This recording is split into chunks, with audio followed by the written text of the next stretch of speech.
My name is Jared Ortiz. I teach Catholic theology in the religion department and am the director of the St. Benedict Forum. St. Benedict Forum is the Catholic intellectual and spiritual institute that serves Hope College.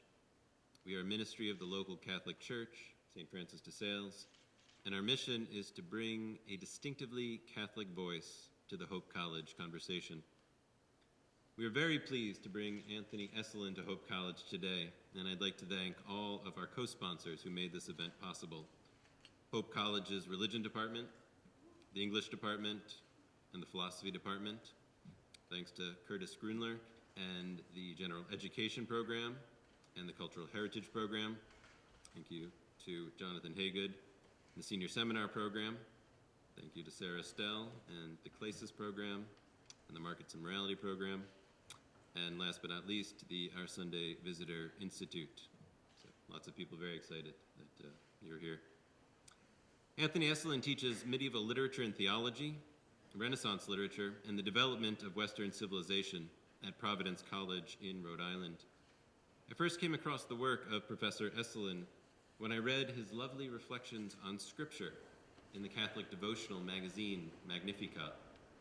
Since then, my appreciation of his work, its breadth and depth, has only deepened. Dr. Esolen is a prolific writer, an astute observer of culture, and a man who thinks and cares deeply about the true, the good, and the beautiful.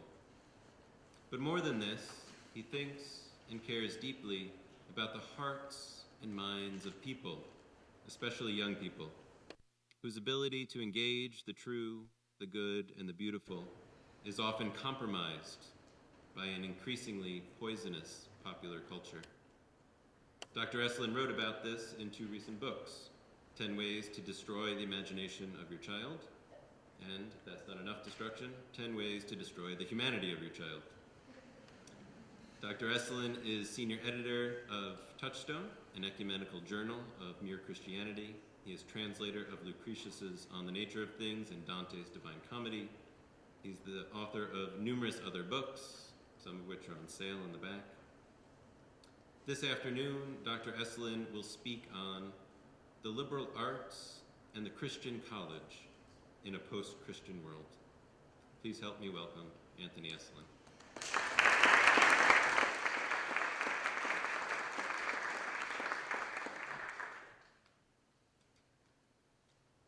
Thank you, Professor Ortiz. Thank you all for coming out. Although there's not much out there to compete with me today, kind of a gray day. I'd like to begin today by recalling one of the first days of classes I had. This would have been not this year, but last year. I always loved the first day of class. I always teach freshmen. I've been teaching freshmen for the better part of my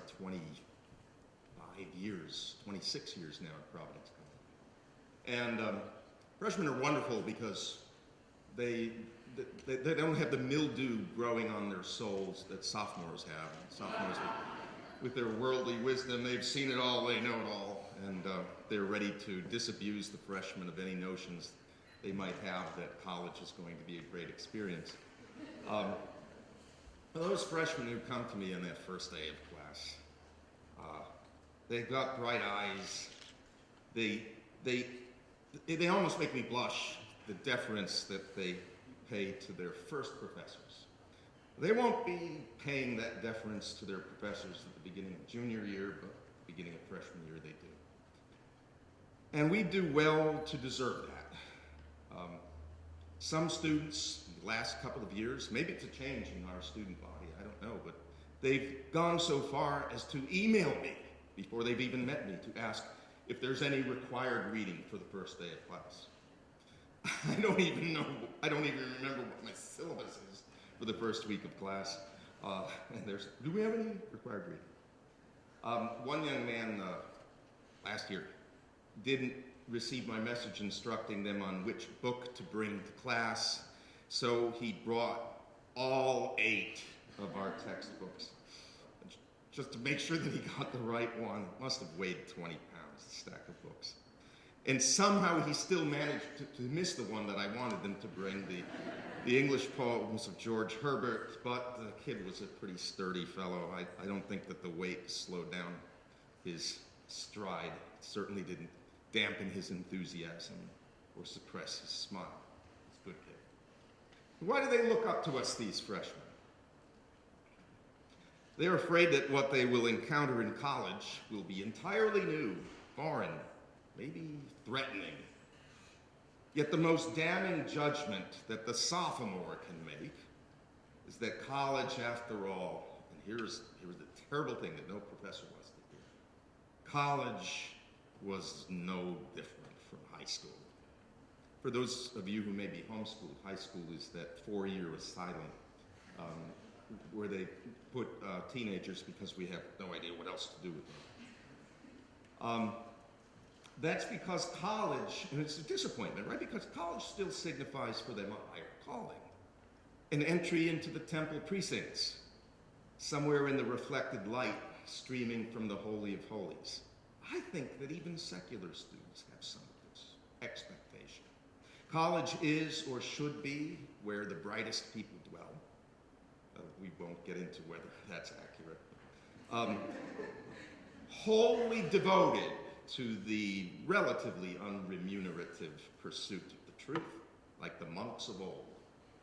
And you can still see their names, the ideal of college, their names, if not engraved upon their tombs in the campus cemetery, at least displayed on a plaque somewhere, maybe on a nice oak bench, reading, "In memoriam, Dr. Merrill Palgrave, from his devoted students, and gladly would he learn and gladly teach."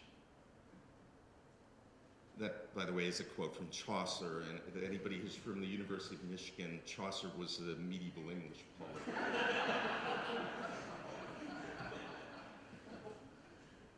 You laugh, but I am now meeting students, okay? Honor students, too, my freshmen,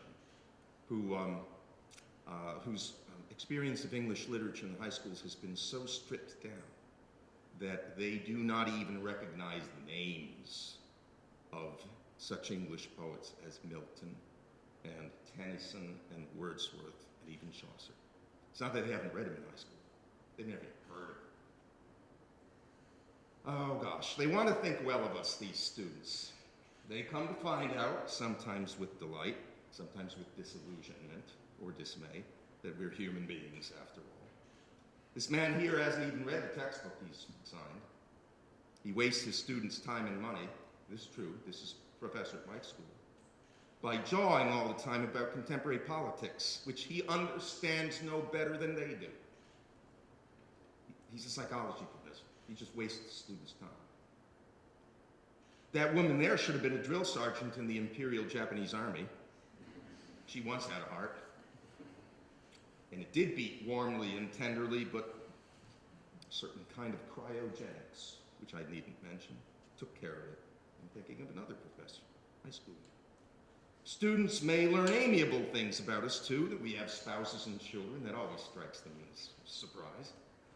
That we favor the Red Sox, that I teach in New England, or the Cardinals, as I do. Any Cardinals fans? I've been since I was a little child. That we like bluegrass or swing or barbershop quartets, that we can play the fiddle or fish for marlin or build tree houses. All that is to the good. Yet even so, the student writes back to his professor from 20 years before, in the same way that a young minister might write back to his mentor in the seminary. That's not an accidental similarity. It's of the essence. And in some way, the students know it, even though absolutely nothing they are taught in any public school or in most private schools can have put the idea into their minds. And this brings me to a puzzle. It's the subject of my talk to you today. And now I'm going to be a little controversial, but you've no doubt heard of something called the Common Core curriculum. And I hear that you're talking about what to do with your curriculum here at Hope College.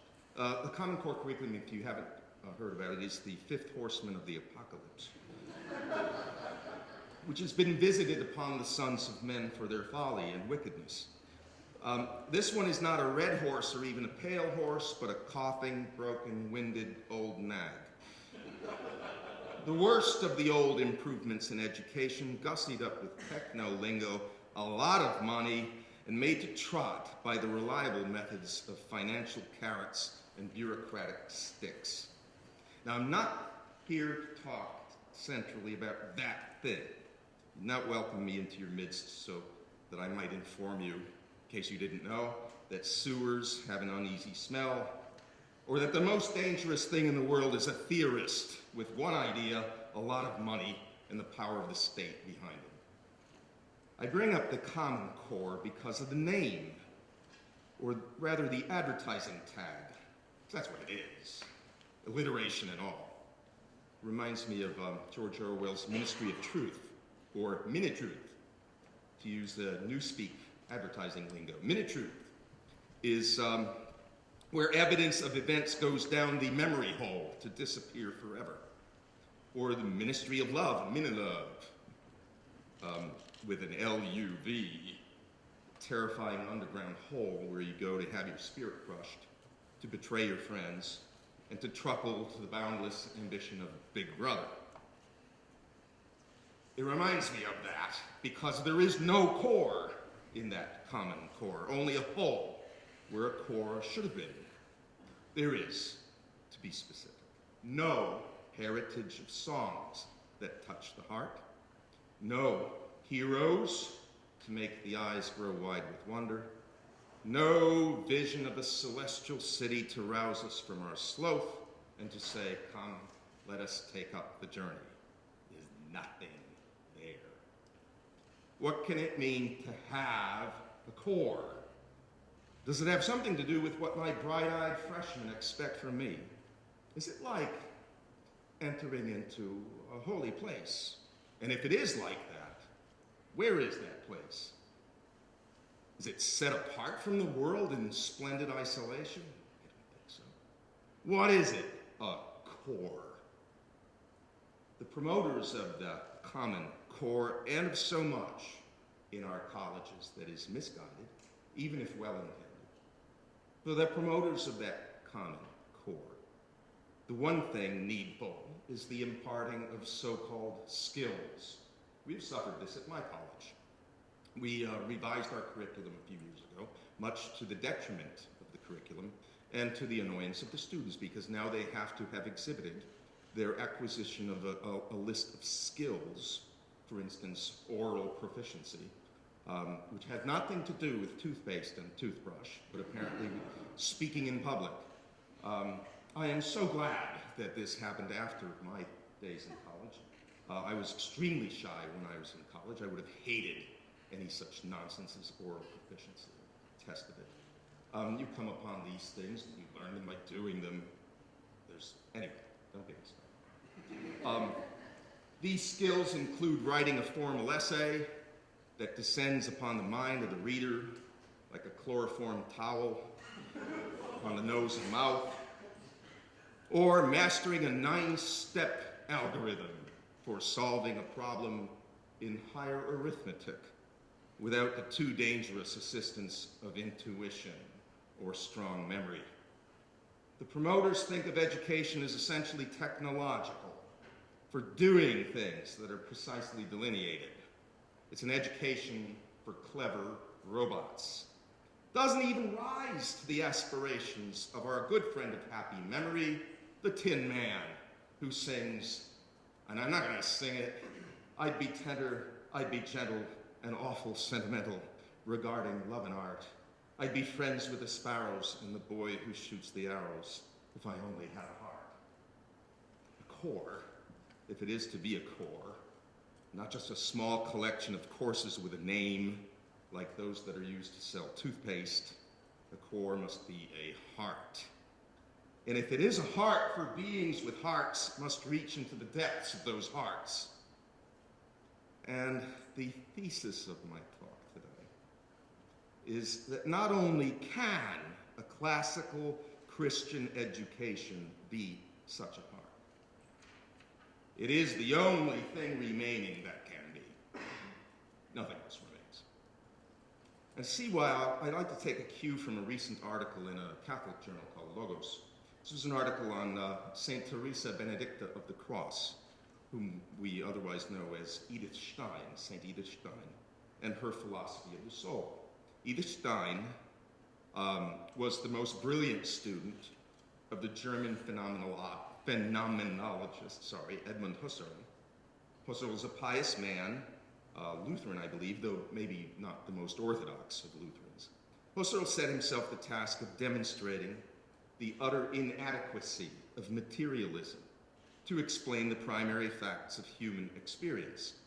Husserl understood that what a camera does when it registers on film the form of my dog, Jasper, and what I do when I look upon him wagging his friendly tail or jumping through a hoop or ringing the bell, the 60 other things he does, there are quite different kinds of things. And it is not that the brain is a photographic plate of a different character or caliber. It is that I, the human being, have an experience which the camera does not have. The camera registers whatever light there is for it to register. I do less than that, and far more and far other. I can, said Husserl, bracket the pet dog, thinking of him and him alone, entering into a kind of contemplative relationship. The camera does not see, it registers. The animal sees, I can behold. If I do behold, then the dog, Jasper, becomes, in a way, interior to me. He's, as we say, a part of my life. He enters my heart. And that Edith Stein, that heart, she identifies with the very soul, the inner life of my being, in all of its bewildering variety and its mysterious depths. Now, it follows, as a matter of course, if you do not believe in the existence of that heart, if you say, well, then that's just sentimentality, that life-giving soul, then you cannot really conceive of a curriculum that will nourish it. You will hear the phrase, education for the heart, and you think, perhaps, it means the instilling of pleasant sentiments and a habit of giving to the united way. Your heart will be on the skin and its calluses. But what if you do believe in the heart? What would a core moment of education look like then? We might take a lesson from a young Florentine that I've been talking about this weekend, and I swear I see his portrait in the chapel up there as the prophet Ezekiel. It's the guy named Dante. I don't know what Dante is doing in your Calvinist chapel. There he is. So there is the Dante, the young Florentine now. He's walking down one of the streets of his city when a lovely young woman approaches him from the other direction. He had seen her as a girl when he was a boy 9 years before, and that first sight had disturbed him profoundly and raised his mind to noble things. For he says, from that time on, love governed my soul, signoreggiò l'anima mia. Literally, love was the Signore, the Lord of my soul, which became immediately devoted to him, he says. Now he sees her again, and, quote, she turned her eyes to where I was standing faint-hearted, and with that indescribable graciousness for which today she is rewarded in the eternal life, she greeted me so miraculously that I seemed, at that moment, to behold the entire range of possible bliss. Tutti I termini della beatitudine. He then retires to his chamber, deeply shaken, and he has a dream. He sees a lordly figure carrying that same lady in his arms, wrapped only in a crimson cloth. And this divine being says to the youth, Ego Dominus tuus, I am your Lord. In one hand he holds something that appeared to be in flames, and he said, Vide cor tuum, behold your heart. When the lady at last awakes, this lordly figure, this mysterious allegory of love, gives her the heart to eat, which she does, timidly. Then he weeps bitterly, folds the lady in his arms, and ascends to the heavens.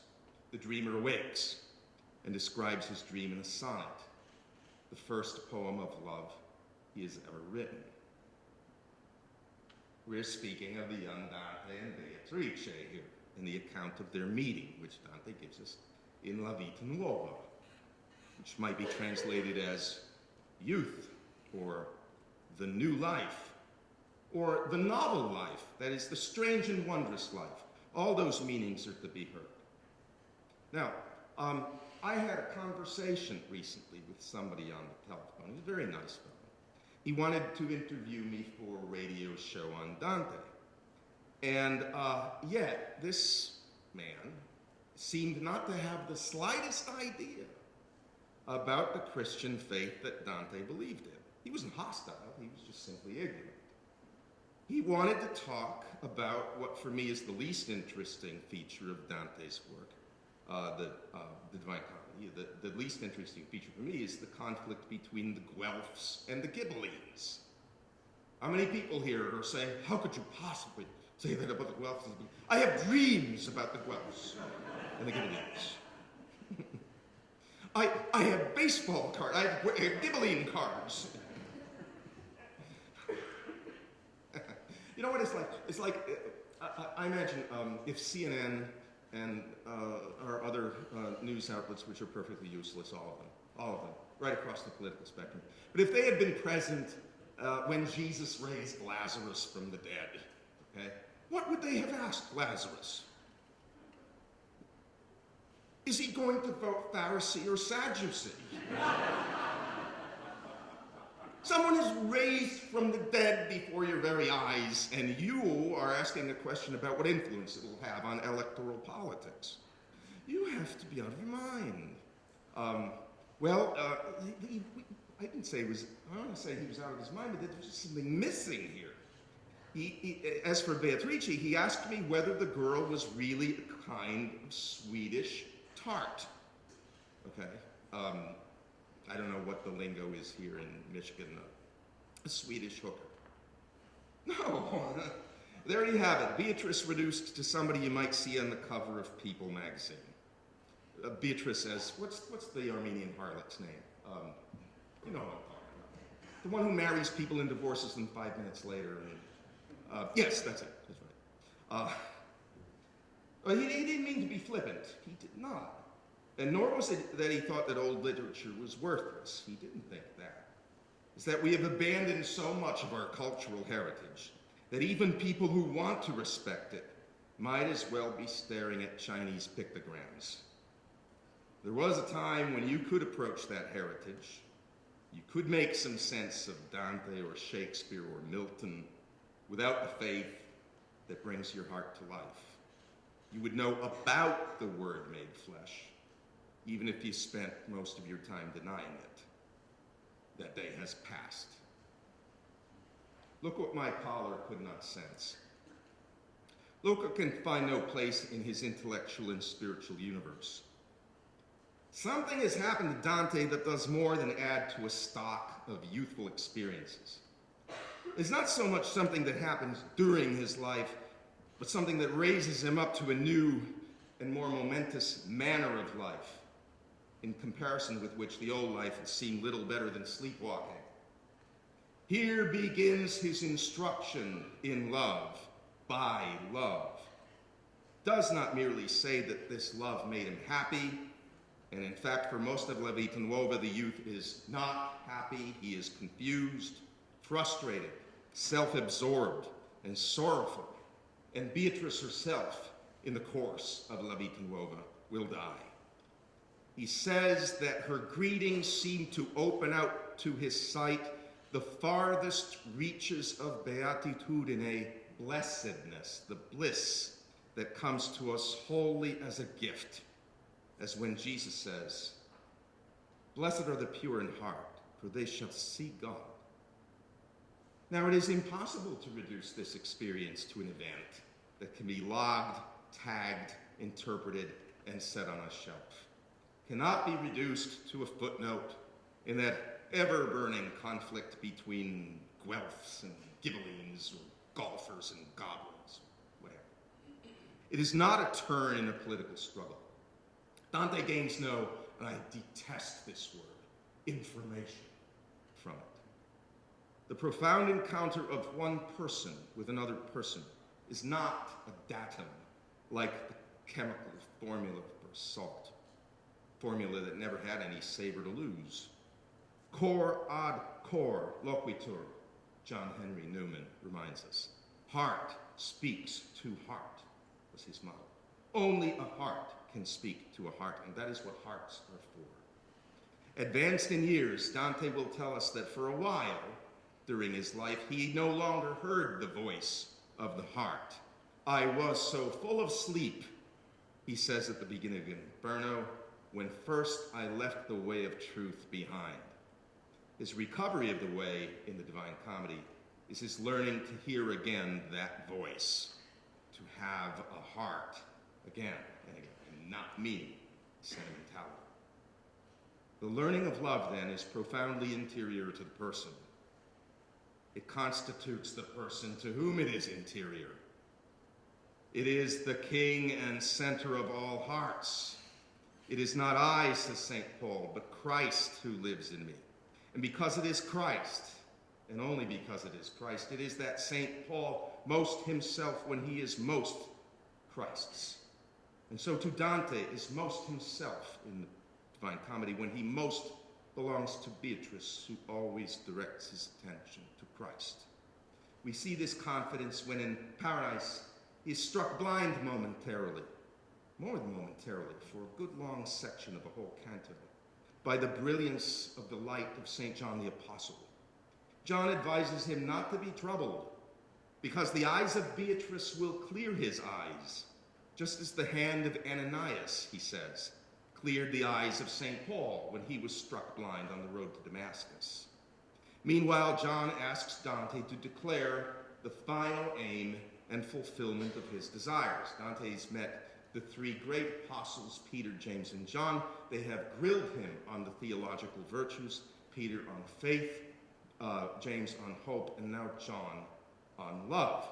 What do you have as your aim? What is the fulfillment of your desires? What do you love? Says Dante. I'm not going to worry about being blind. Let my healing come fast or slow, as she may please, to heal my vision, once the gate she entered with the fire that ever burns within my heart. The good that brings this court its peace is Alpha and Omega of all that with gentle or insistent voice is read to me by my instructor, love. My teacher, my instructor is love. In the Purgatorio, there's another very poignant moment where a rival poet meets Dante and says, you that Dante, you writing those verses, the sweet new style of verses, is that you? That wrote that poem that begins, ladies who have intelligence of love. And Dante says, yeah, that was me. I'm one who takes the pen when love breathes wisdom into me and go finding the signs for what he speaks within. I am an amanuensis of love. This instruction is not utilitarian. We can't say, without absurdity, contradiction, I will love you so that I may get on in the world. It makes no sense. I don't know if you have prep schools in Michigan. We have plenty of prep schools in New England. I imagine someone named Biff going up to a young lady and saying, I think that I've decided to fall in love with you because it will further my worldly prospects. It doesn't make any sense. It doesn't rise to the level of a lie. Love is both the instructor and the instruction. It transforms the one who is instructed. It blinds and it opens the eyes. It pitches the lover down, raises him up, makes the lover stagger with ignorance, and it endows him with wisdom and the joy of beauty. Now, once upon a time, as I've suggested, you didn't have to be a Christian to understand this. The pagan Plato understood it when he has Socrates tell the lad Phaedrus that the greatest blessings come by madness. indeed of madness that is heaven sent.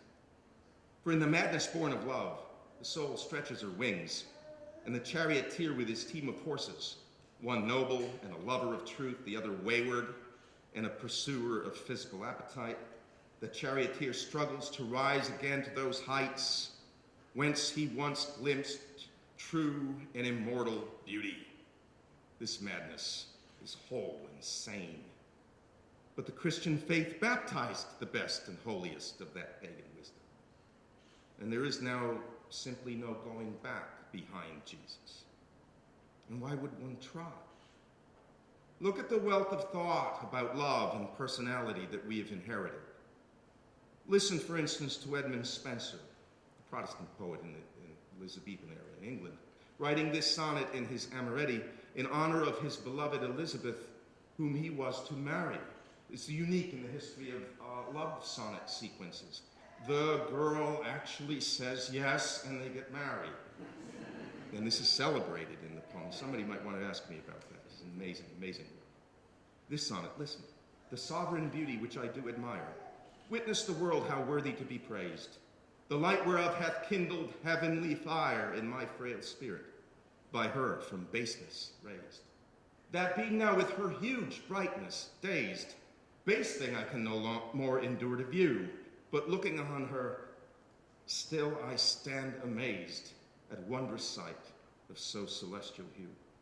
So when my tongue would speak her praises due, it stopped is with thought's astonishment.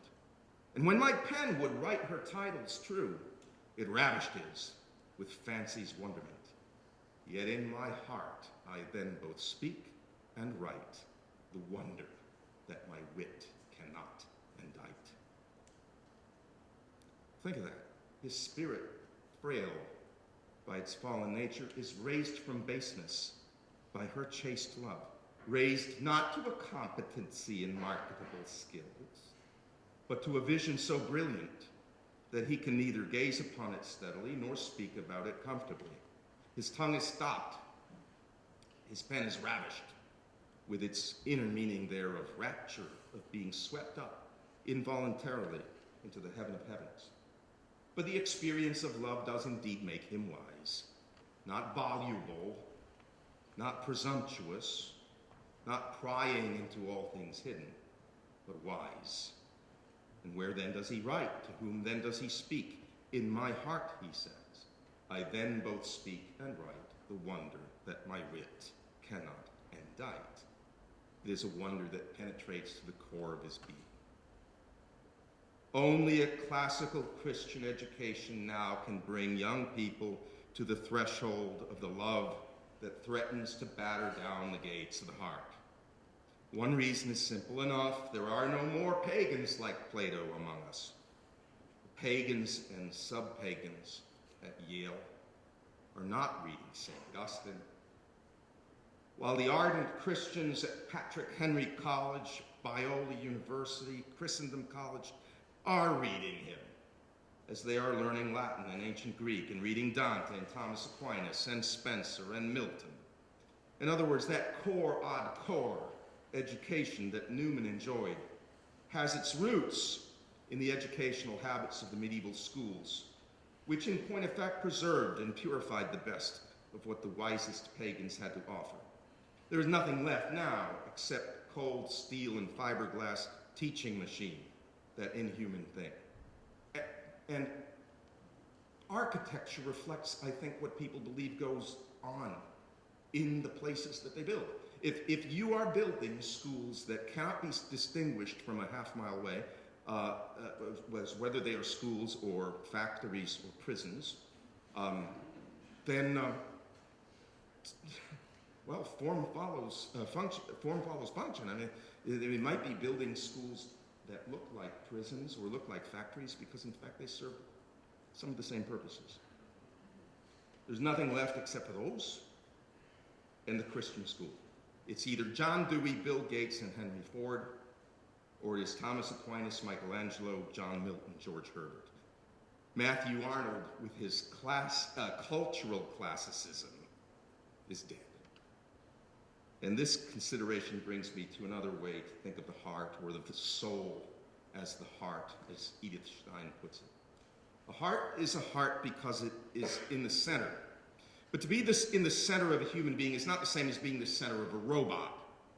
The center is not a matter of location or of averages, but of primacy and power. Hence the Old English word herta denoted also will, mind, memory, courage, desire, and spirit. We still have some of this in English. That person is a person of great heart. We don't mean aerobic capacity. Just as the heart pumps blood to all of the organs, even to the tiniest cell upon the tip of the finger, so the heart, that heart of a human being, gives life to all that he is, all that he sees and does, all that he comes to know and to cherish. The heart is not for a hand alone or an eye, and human love is not for something instrumental alone, or for only some cordoned off portion of what exists. Because it is a heart. It is for all that God has made. So the heart, the wise soul, not the cramped mind of the calculator of advantages, the heart can sing in praise of all things, not that the things can be used, but simply that they are, and they are glorious. I think here of the wonderful hymn of victory, sung by the angels at the end of C.S. Lewis's Perelandra. Anybody read that book, Perelandra? Okay. It's the joyous cry of hearts that embrace things in both their individual glory and in the beauty they confer as parts of an integral whole. For the soul ravished in love, where is the center? Where is it not? So sing the angels. That dust itself which is scattered so rare in heaven, where of all worlds and the bodies that are not worlds are made, is at the center. It waits not till created eyes have seen it or hands handled it, to be in itself the strength and splendor of God. Only the least part has served or ever shall a beast, a man, or a god, the angels. But always and beyond all distances, before they came and after they are gone, and where they never come, it is what it is, and utters the heart of the Holy One with its own voice. It is farthest from him of all things, for it has no life, nor sense, nor reason.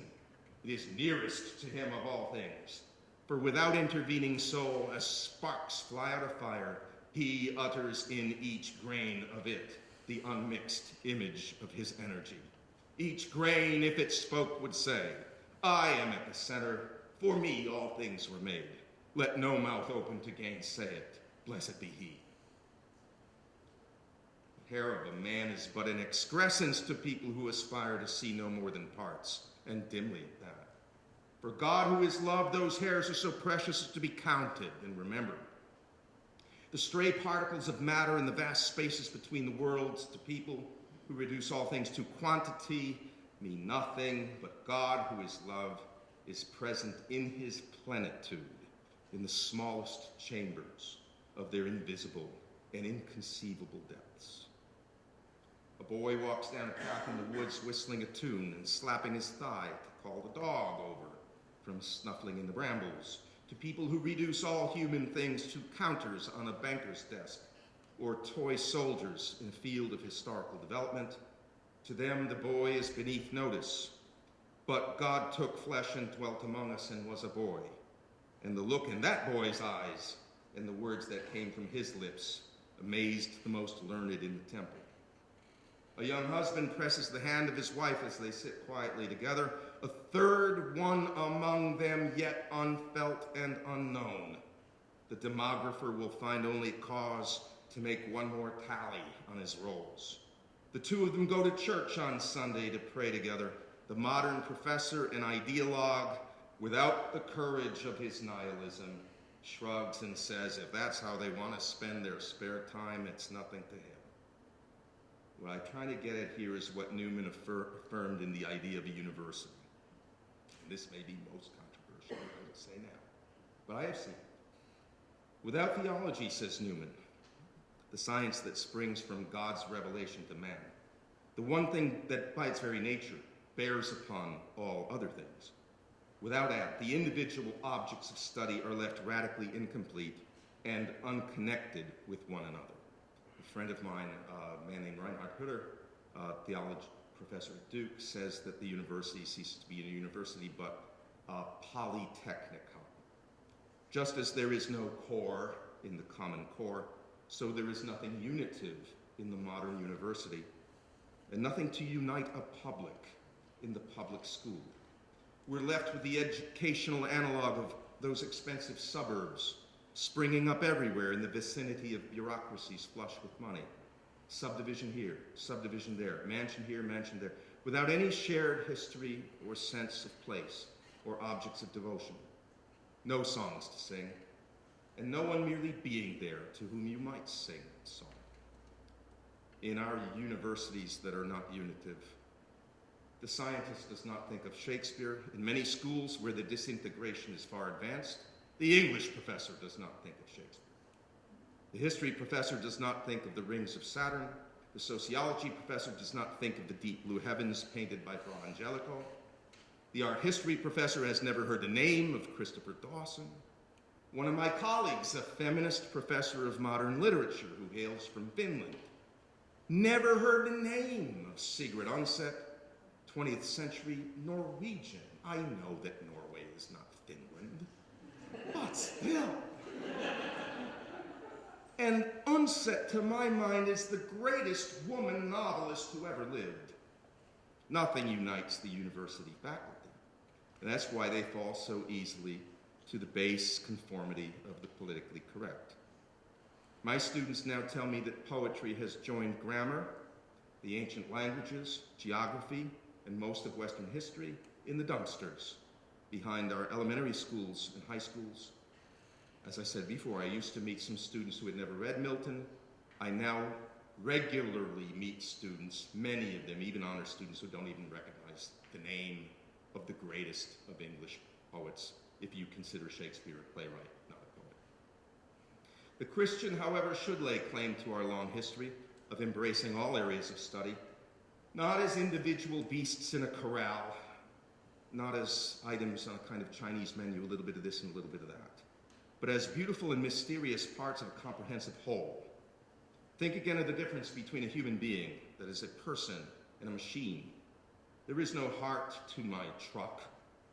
There's an engine, which powers the drivetrain, which is connected to the axles, which turn the wheels. But the relationship between these parts is merely contiguous. The engine is not, so to speak, in the axle. It's not, certainly not in the wiper blades, the lights, the seats, the hood, the fender. The machine is an array of pieces, working by contiguity and efficient causality. But I am not so. My heart is not only behind my ribs, it is in my hands. My thoughts are in my heart. They often make my heart race, or they can soothe it and make it beat more gently. The craftsman's imagination is in his fingers. The experience of his fingers is in his mind. All the things he sees are in his mind. Things he has never seen are there, and never will see. A centaur, the square root of 2, the quality of mercy. What then must it be to educate such a being with a heart? It cannot be piecemeal, because he is not a sum of pieces. It cannot be merely utilitarian, because he is more than the product of his tools. It cannot exclude from consideration such things as his eternal destiny and the nature of God, because he has that eternal destiny whether he likes it or not. And God is, and calls him on his pilgrimage. The education of a being with a core, a heart, a life-giving principle, must be connatural with him. That education must itself be like a heart that cherishes all things in its deep interior life, and that sends blood and life forth to all the extremities. For the Christian, that means that we establish all things in Christ, through whom all things were made.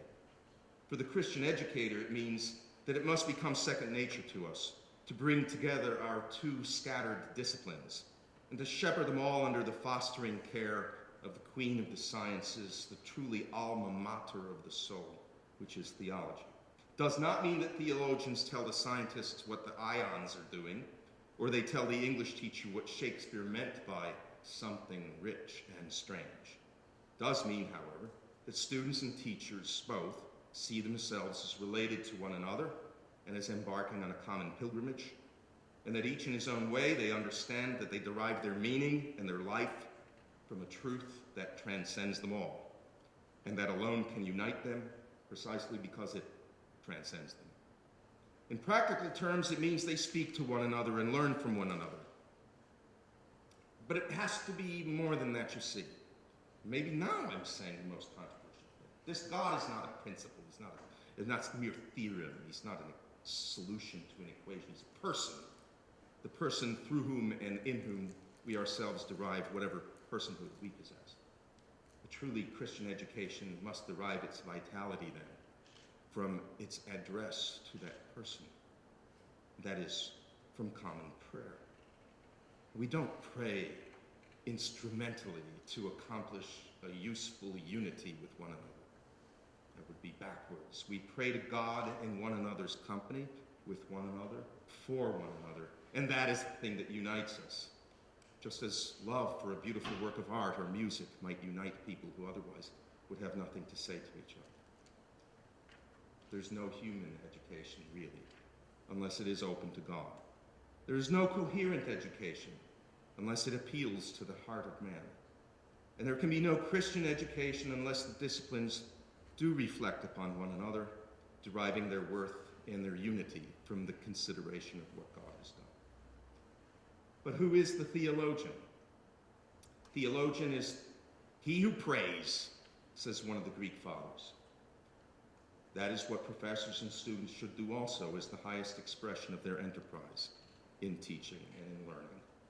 Was it an accident, after all, that the greatest of the pagan sages were preserved by men of prayer in Benedictine monasteries? Was it an accident that the greatest universities in this hemisphere of the earth, Harvard and Yale and Princeton, were originally founded by men of prayer, for men of prayer? Is that an accident? The leaders of the secular schools, those dead places, they can scoff if they wish, I don't care. What can a machine know about prayer and love and contemplative longing in a community? That is the core of our core, and nothing else will suffice. That's the end. Thank you.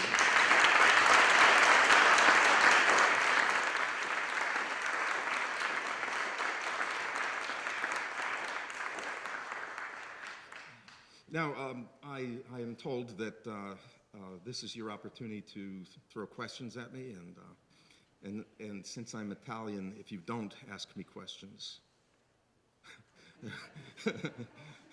I don't even have to say well, I just do something with my hands. So, questions? Students?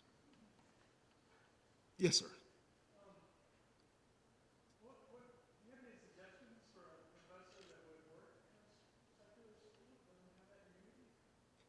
A secular college or public school? College. You know, in some ways, the vast stretches of desert ignorance that are out there can work to your advantage. So let's suppose you're teaching a course in, I don't know, 18th century English history, right? Since your colleagues will be largely ignorant of 18th century American spiritual revivals, right? They won't know much about Whitefield and Wesley. You can include Wesleyan hymns, right? They won't know what they are.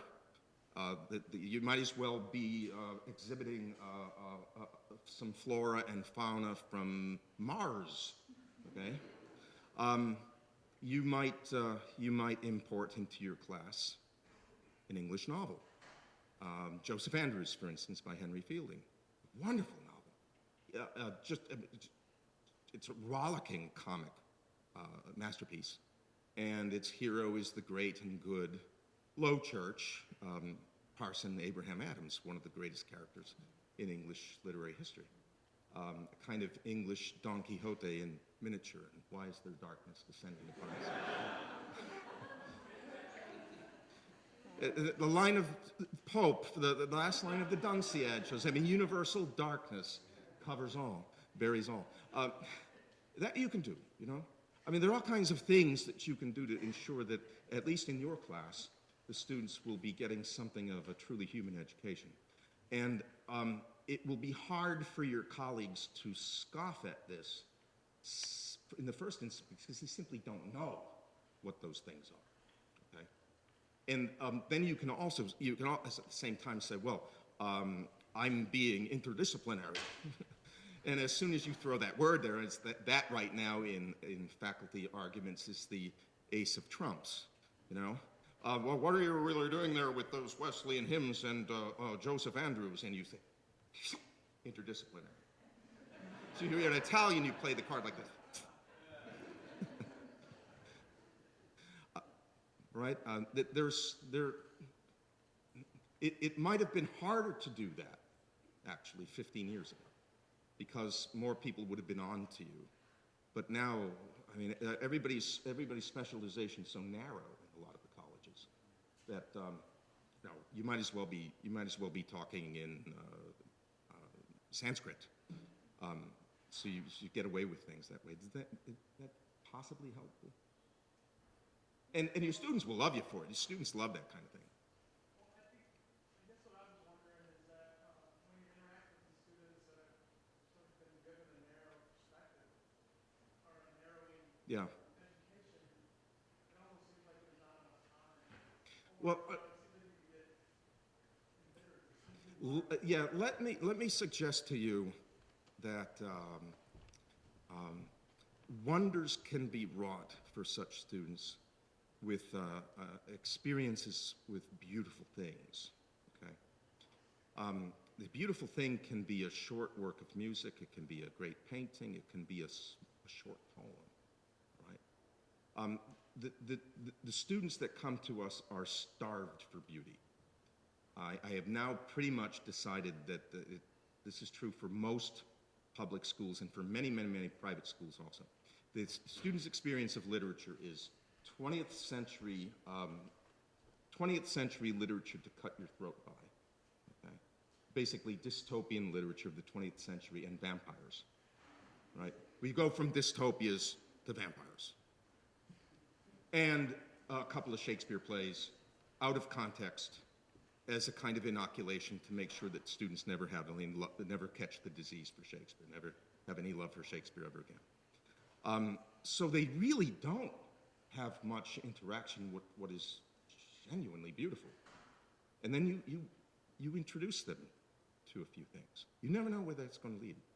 And that doesn't take a lot of time. And the experience can be immediate and overwhelming. It also, the experience of beauty so transcends the categories of contemporary political discourse. I mean, it renders them the, eunuchs that they are. I mean, they've nothing to fight. See, you have all this politics over here, but I have a painting by J.M.W. Turner. A student of mine once said to me, he converted and became a Christian at our school, was baptized as a junior. He came in as a card-carrying skeptic, but his one weakness, his vulnerability, was that he had contracted a disease in college. It was a love of the poetry of Milton. The teacher told him, Eric, you're bored in class, go to the library. Well, what shall I read? Well, I think you will really like Paradise Lost. Why don't you read Paradise Lost? And when I asked him, what was it that did it? How did you come to this? He said, well, you guys have all the ammunition. You have Dante and Virgil, you have Shakespeare, you have Cervantes, you have Chaucer, you have Michelangelo, you have Puccini, you have Palestrina. We have nothing. He's now studying Renaissance literature at Catholic U so that he can take my job when I retire, which I want him to do. Yes, sir.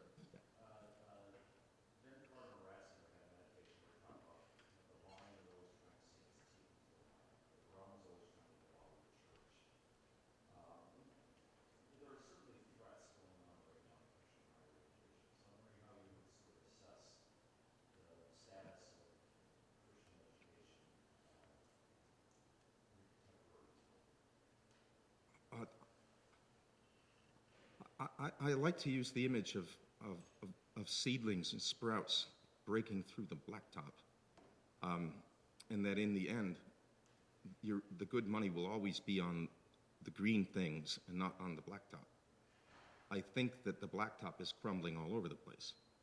Now, it may be that you still have vast stretches of blacktop. As a quantity, maybe it's still 93% blacktop. But you know, if you've got 7% grass and 93% blacktop, that blacktop is not long for this world. I see here and there that well-established Christian schools who never lost their Christian identity are moving towards classical curriculum. They're doing that at Gordon College up in Boston. This is a wondrous thing to behold.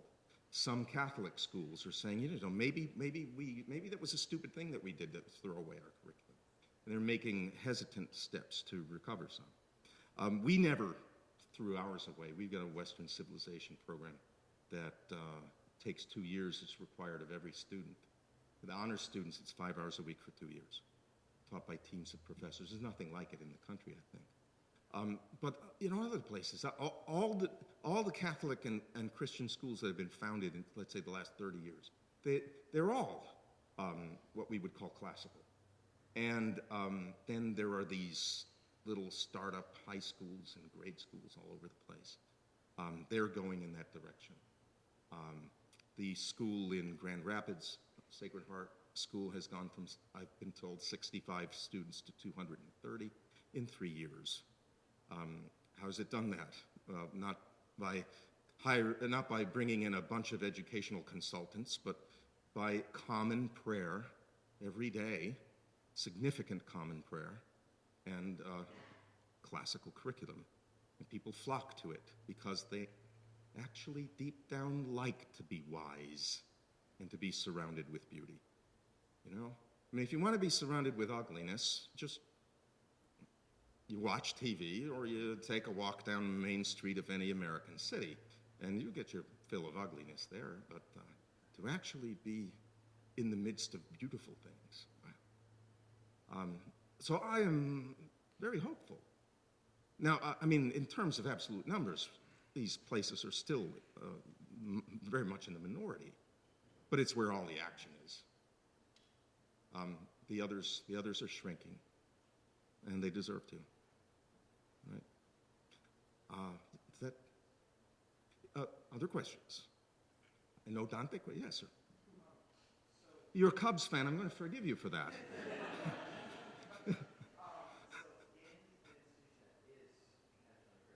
Yes. What would you like advice for when it does look at curriculum, making sure it maintains that and has the kind of attributes you're talking about? Well,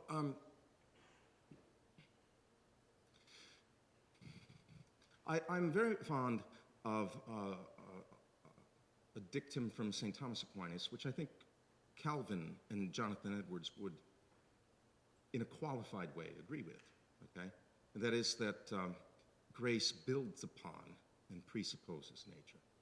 Now, exactly what the relationship is between grace and nature when nature is perfected, there I think the Catholic theologians would have some differences with Edwards and Calvin. But that grace presupposes nature and builds with it, okay? I think they would agree. I mean, people have no idea, but Calvin and Edwards both were very fervent lovers of the natural world. I would say to the Christian colleges that you may have the theology component of your curriculum well established, but if you are not allowing that to be the integrative force in building the imaginations of your young people, that is, if you say everything is going to, the Christian character of the college is going to be carried by the theology classes. The English classes can go hang. Then you failed, okay? The whole thing has to be included. That doesn't mean that theologians get to direct what everybody is doing in their other classes, but that even the English professors understand that their aim is ultimately a transcendent one, okay? It's got to permeate the whole without destroying the individual character of each discipline, if that makes any sense. So your English classes really should be quite different from what are now English classes at the University of Michigan. And if they're not, then you've blown it, I think. And that goes with other classes, classes in art and history and so on. More questions? No Dante questions? No Milton questions? Some of you got, yes, sir. What advice would you give to a college freshman who doesn't necessarily want to lose that sense of wonder as they go through? You have that sense of wonder? Good. You know, the wonder is natural to us. It shouldn't really be difficult to preserve, but in our time it is difficult. Not because it itself is weak, but because there are threats to it from all sides. I would suggest to such a person that, you may laugh at this, but I don't care, that you remain chaste, because the most glorious thing, the most wondrous thing in your immediate experience will be the beauty and the mystery of the opposite sex. And sins against chastity will scorch that. And inevitably it does so. I don't care. How many self-deceptions you may engage in. It will turn yourself and the other person into utilitarian means for pleasure. It must necessarily do that. And then the opposite sex ceases to be an object of wonder. It's something to dominate, to use. Don't lose that, okay? That will be constantly threatened. And otherwise, seek out people who are in love with goodness, okay? If you have a professor, if you have some professor who speaks like someone who's been divorced 3 times, who sees young people in love and says, well, duckies, I understand that. I went through that once. You're getting married, are you? Well, it'll last a little while. Good luck. There's no point hanging around that person, okay? You're paying a lot of money to go to college, right? It's a waste of your time. Waste of your time and money. Just run, okay? No way. If you enter a class and you say, this is a class in 19th century French literature, and the class seems not to be in the first week about 19th century French literature, but about 21st century French politics, or American politics. Just do what Jesus recommends for the disciples, okay? So they don't have all the time in the world. I mean, you're not going to live to be 1,000 years old. There's no peace in that place. Just shake the dust from off your feet, go someplace else, okay? And your friends, too.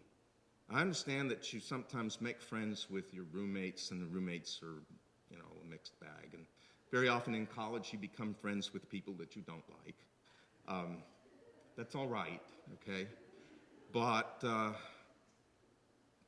be the leaven in their lump instead of their lump smothering your leaven, okay? You should not run away from them, but be shrewd there, okay? But as for the professors in the classes, to Indiana with them, okay? Or they can be consigned to Lake Erie or someplace. Other questions? Yes, sir. So to those of us students who might not be studying like a classic field like literature or politics Right, or philosophy or things like that, right. I'm an engineering major, and I'm wondering how you better incorporate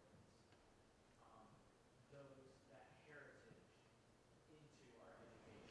Well, the burden really should not be upon you. Okay? If the burden is upon you, then you have to take up that burden. But, well, let me give you a little bit of the story of my school. It won't take too long. In 1971, Providence College, it began what was then experimental, but has lasted till this day. That is this 2-year-long program in Western civilization, development of Western civilization. All the freshmen and all the sophomores have to take it. It's 4 semesters. The honor students right now, they take it 5 hours a week for 2 years. The other students, 4 hours a week for 2 years. It's a little bit different. They had been doing that for honor students. At that time, the honor students were maybe like 15 students out of a class. 15 freshmen, 15 sophomores.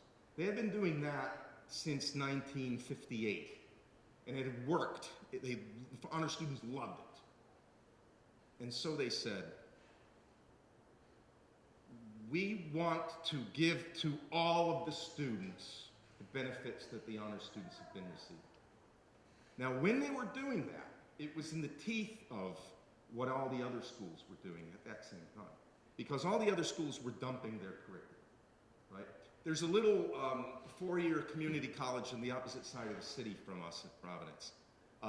It's named after a color in the Crayola crayon. Brown, yeah, brown.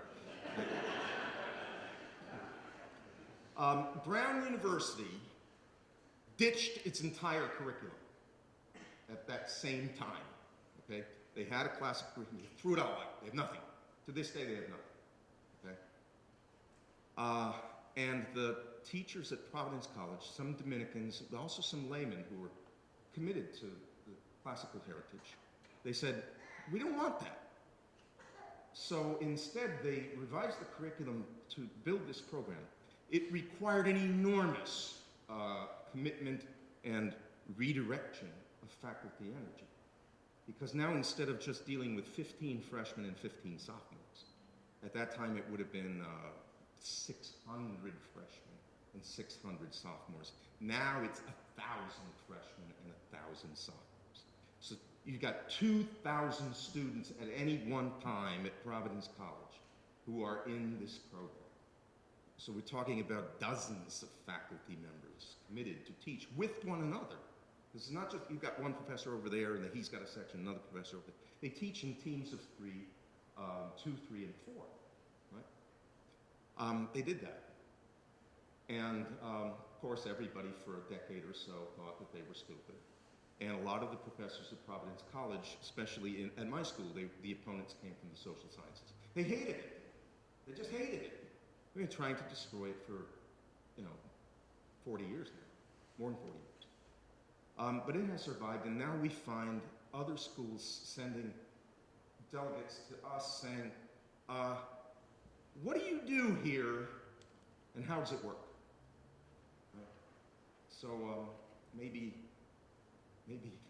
I'll send you our syllabus. Maybe that's something for faculty at your college here to consider. I mean, not identical to our program, but something in that order, so that you don't have to figure it out, because you shouldn't have to figure it out, right? And also, if you figure it out for yourself, I mean, you're missing something, because you're not in conversation with 10, 11 other students at the same time in your section who are reading Crime and Punishment together, and you should be in conversation with them, right? I can give you our syllabus. Yes, sir. Oh, Jared. What's it? One more question. Is there another question? Yes, ma'am. I'm one of those parents walking to their family Grand Rapids. Terrific. And Were you there last night? I was, yes, very good. How would you explain? I have a hard time expressing to people succinctly what classical education is. They'll always say to me, "Oh, you learn Latin." Yeah. No, it's more than that. And Yeah. they still their eyes glaze over. It's more than that and other than that. Well, you know what you could say? In a nutshell, you could say it's the education that was presumed for everybody in the English-speaking world before about 1920. All right? That's what it is. And that covers a wide range, right? I mean, that goes from Harvard and Oxford down to a little schoolhouse out in the middle of nowhere in South Dakota. But basically, that's it. It was considered that if to be really educated, you had to be educated in humanities and the liberal arts. You had to have facility with numbers, and sure, you should know about the physical world, but really, you ought to be able to read good works of literature, to know the history of your country, to be able to write decent English. That wasn't a classical education. That was just education, right? Classical education meant that you were studying Greek at age 11. This was just education. If they press you further, then you might want to pick up any textbook, any literature or language textbook, or history textbook produced before 1920, and say, and it doesn't matter if it's for 10-year-olds, 18-year-olds, hardly matters. Get the textbook, say, this is what it is. Look at that book. I hang around antique stores and junk shops a lot, and we got a collection of about 200 old textbooks in my house, and it crushes you to look at them. Okay. I found an arithmetic book in Nova Scotia, and it was scrawled all over with the children's signatures and their grades, so it could be dated, and it could be sent to tied to a certain person in a certain grade, in a certain year, in a certain place in Nova Scotia. The place is like East Podunk, all right, with maybe 200 people, basically a farm place out in the sticks. And this little girl, Ruby, somebody or other, age 9, I believe, was doing problems that involved figuring out what profit you would make if you sold your dividend on stock at a certain price that you had purchased a year and a half before. Your college students couldn't answer that problem. There's a problem in higher arithmetic. Then I was this summer I was in Nova Scotia. I didn't tell Nova Scotia. We were always in Nova Scotia over the summer. We were in Prince Edward Island. And, Anne of Green Gables territory, right? So we were out in the middle of, first of all, Prince Edward Island is the sticks. And we were in the sticks of the sticks, okay?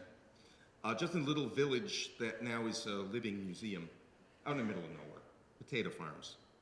And they had a schoolhouse there. It was a one-room schoolhouse that ceased operation in 1969. So the lady who was behind the counter at the general store, she was one of the last graduates of this little schoolhouse. It began operation in 1895. It was built then. So they have cleaned it up, and they've found samples of the children's work in the first class of students in that little place in 1895, okay? And they have pinned them to the wall. And these are not reproductions or anything like that. They're the actual article. You can tell because it's kid handwriting. It's one wall there. A kid. The assignment was to take these two verses of a religious poem and identify the grammatical function of each word in the verse. Not just say this is a noun, which my students cannot do, by the way. Okay. They cannot consistently identify nouns and verbs and adjectives. They're not. Adverb is like organic chemistry for them. It's never been taught. It's never been taught. But to say, well, okay, this is house. This is neuter gender, singular It's in the nominative case. It is the subject of the predicate, la da da da da, and with each word. So take a page in hand. On the other side of the schoolhouse, there was another piece of paper linked to the wall, and it was a complete declension of the Greek noun doulos, meaning servant. Nominative, genitive, dative, accusative, singular, plural, right? Evocative too, singular, plural. In Greek characters. So it's clear to me, I think, that they were teaching these kids New Testament Greek. That's in the middle of nowhere, okay? You know, I think those kids probably read some really good books, and they sang some songs, and they learned about the geography of their wonderful far-flung country, Canada. I think that they were made more human by that place. That's your, you know, there's your classical education. It was just an education. What do you say? You know, pick up good books and read them, and then come and talk to me. Anyway, what do they have as an alternative? The Hunger Games?